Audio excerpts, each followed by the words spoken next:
বরকতের নবী রাহমাতাল লিল আলামিন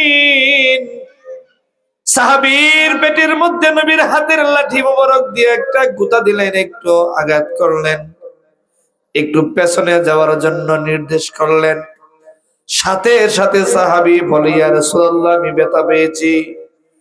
নবীজি বলেন, সাহাবী, ব্যথা পেয়েছো তাইলে আমি তোমার উপরে জুলুম করেছি? না না, আমি সামান্য জুলুমকারী হয়ে আল্লাহর কাছে হাজির হইতে চাই না।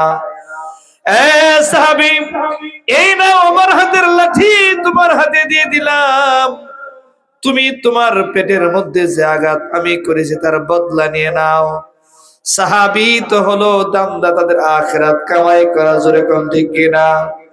আমাদের মতো দুনিয়ার ধান্দা তাদের নাই। সাহাবীরা হলো আখিরাতের জন্য পাগল।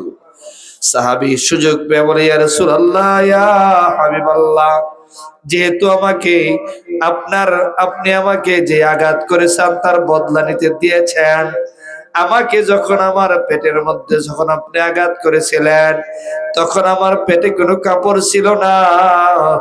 আপনাকে যদি আপনার পরিবর্তে বদলা নিতে চাই তাহলে আপনার কাপড় ওঠান। সুবহানাল্লাহ বলেন। আল্লাহর নবী বিশ্ব নবী রাহমাতুল লিল আলামিন নবীজির গায়ে মোবারক থেকে জুব্বাটা সরাইলে সাহাবী এবার বেত্রা লাঠিটা ফেলে দিয়ে আমার আপনার নবীর বরকতি বদন মোবারকের মধ্যে চুমু খেয়ে ফেলছে। সুবহানাল্লাহ। নবীজি ডাক দিয়ে কয়, সাহাবী, আমি তোমার আঘাত করেছি, বদলা নেওয়ার সুযোগ দিয়েছি, কিন্তু বদলা নিলে না, কারণ কি? সাহাবী বলে, ইয়া রাসূলুল্লাহ, এই মুহূর্তে জিহাদের ময়দানে নামবো, শহীদ হব না গাজী হব জানি না, যদি শাহাদাত বরণ করি তাহলে আপনার বদন মোবারকের স্পর্শে আমার বিশ্বাস, আমার আল্লাহ আমার জাহান্নামের আগুনে জ্বালাইবে না।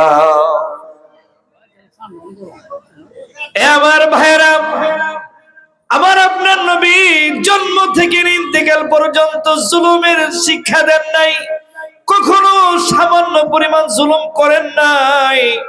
আমার আপনার নবী ন্যায় পরায়ণতার শিক্ষা দিয়েছেন, কিন্তু তার উম্মত হয়ে আজকে আমরা এমন হয়ে গেছি যে নবী সাল্লাল্লাহু আলাইহি ওয়াসাল্লাম এক স্তনের দুধ খান আর এক স্তনের দুধ পান করেন না, বাইরের উপরে জুলুম হবে বিদায়। কিন্তু আমাদের ধরন হইল, আমরা মা বাবারে ঘুমের ট্যাবলেট খাওয়াইয়া এক ভাইয়ের সম্পদ আর এক ভাইয়ের লেখে নেই, জোরে কোন ঠিক কিনা? নবীজি দুধ মা হালিমার এক স্তন পান করে আর এক স্তন ভাইয়ের জন্য রাখে, আর আমাদের অভ্যাস হলো আমরা মা বাবরে ঘুমের ট্যাবলেট খাওয়াই আরেক ভাইয়ের সম্পদ লেখে নেই। কই আমাদের ন্যায় পরায়ণতা? আমার ভাইরা, মানুষ যখন জুলুমকারী হয় আল্লাহ রাব্বুল আলামিন তার উপর থেকে রহমত উঠে নেন। শুআবুল ঈমানে একটা ঘটনা উল্লেখ করেছে আব্দুল্লাহ ইবনে আব্বাস থেকে রওয়ায়াত। আব্দুল্লাহ ইবনে আব্বাসের রওয়ায়াত মানে কি আপনারা কি জানেন? জানেন না, কারণ বর্তমান মুসলমান তো এমন নায়ক চিনে, নায়িকা চিনে, নেতা চিনে, নেত্রী চিনে, কিন্তু সাহাবী চিনে না। এজন্যই তো বাংলাদেশে সাহাবী বিদ্বেষকারীর অভাব নাই, ঠিক কিনা? ইসলামী দলের নামেও সাহাবীদের বিদ্বেষ করে, সাহাবীদেরকে গালিগালাজ করে, সাহাবী বিদ্বেষী আছে না? কারণ তারা সাহাবী কাকে বলে এটা জানে না। আব্দুল্লাহ ইবনে আব্বাস হলো এমন একজন সাহাবী, নবীর ইন্তেকালের সময় যার বয়স ছিল মাত্র 13 বছর, অথচ 13 বছর বয়সে সে রাসূল মুফাসসিরিন হয়ে গেছে। মুফাসসির জগতের মধ্যে এক নম্বরে যার নাম আব্দুল্লাহ ইবনে আব্বাস হলো এমন একজন সাহাবী, 9 বছর বয়স হওয়ার পরেই তার মা তার বাবা ডেকে বলে, এ আব্দুল্লাহ, রাত্রে বেলা ঘুমায়া সময় পার করো কেন? মুহাম্মদের ঘরের পাশে কি পাহারা দিতে পারো না? মুহাম্মদ রাত্রে কি ইবাদত করে, কি আমল করে দেখতে পারো না? ওই দিন থেকে আব্দুল্লাহ মুহাম্মদ রাসূলুল্লাহ সাল্লাল্লাহু আলাইহি সাল্লামের ঘর পাহারা দেয়।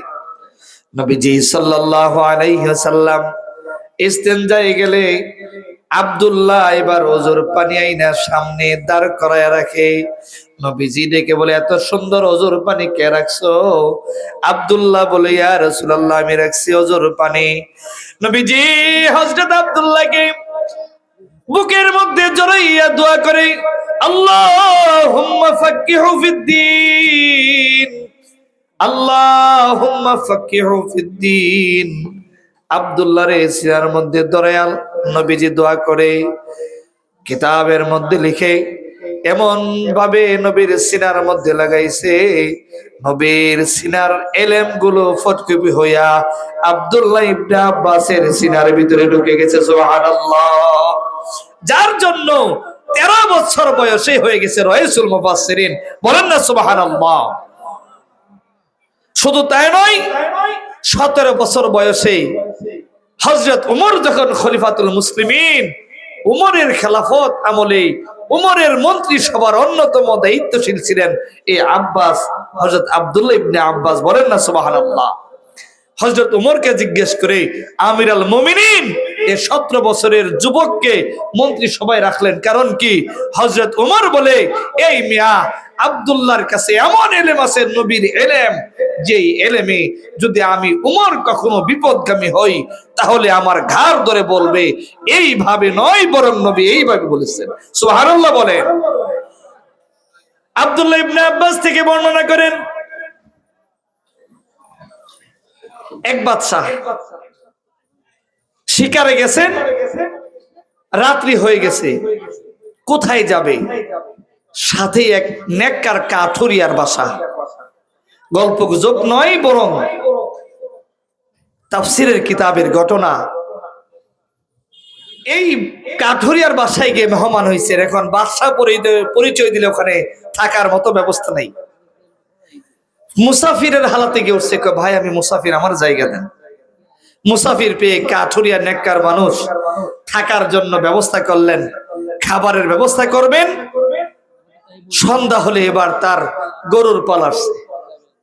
তার একটা গরু থেকে এই কাঠুরিয়া নেককার, তো আল্লাহর বরকত আছে, রহমত আছে, সে বালতি নিয়ে তার দহন করার জন্য গেছেন।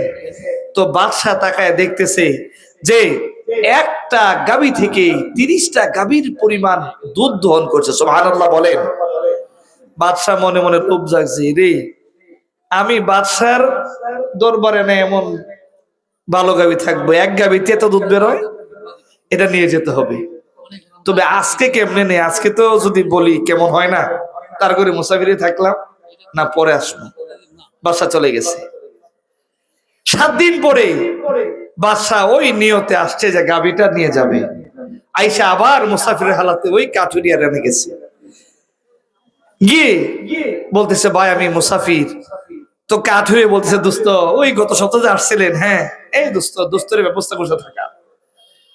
এবার গাভীটাও আসছে, দুধ দহন করতে গেছে। এবার দেখে না, দুধ বের হয় না, সারাক্ষণে মাত্র 1 কেজি দুধ হবে। বাদশা ডেকে বলে, এই ভাই, এই গাভীটা কি তোমার গত সপ্তাহ সেই গাভীটা না, যে গাভী থেকে 30টা গাভীর সমান দুধ বেরিয়েছিল? হ্যাঁ সেই গাভী। তো কমলো যে?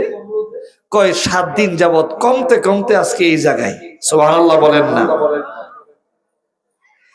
মুসাফিরের হালতে বাদশা ডেকে বলে, এ কাঠুরিয়া, কারণ কি একটু খুলে বলো। 7 দিন আগে দেখলাম 30 গাভীর সমান দুধ দোহাইল, আজকে 1 কেজি দুধ হইল, কারণ কি? কাঠুরিয়া বলে, আমার মন সাক্ষী দেয় আমাদের রাজ্যের বাদশা হয়তো জুলুমের নিয়ত করেছে। সুবহানাল্লাহ। হয়তো আমাদের রাজ্যের বাদশা জুলুম করার জন্য ফিকির করতেছে। বাদশা চলে গেছে। বাদশা রাত্রি জেগে জেগে আল্লাহর কাছে তওবা করে, হে মালিক, জুলুম করতে হয় না, শুধু জুলুমের নিয়ত করলেই বুঝে তুমি রহমত উঠায় নাও। এবার বুঝেন, বাংলাদেশ থেকে রহমত উঠে গেছে, দুনিয়া থেকে রহমত উঠে গেছে। কারণ কি? কারণ হলো আমরা জালেম হয়ে গেছি। এক ভাই আরেক ভাইয়ের উপরে জুলুম করে, এক বোন আরেক বোনের উপরে জুলুম করে, নেতা হয়ে কর্মীদের উপরে জুলুম করে, শাসক হয়ে জনগণের উপরে জুলুম করে, ঠিক কিনা? অথচ নবীর দেওয়া একটা সম্পর্ক আছে আমাদের।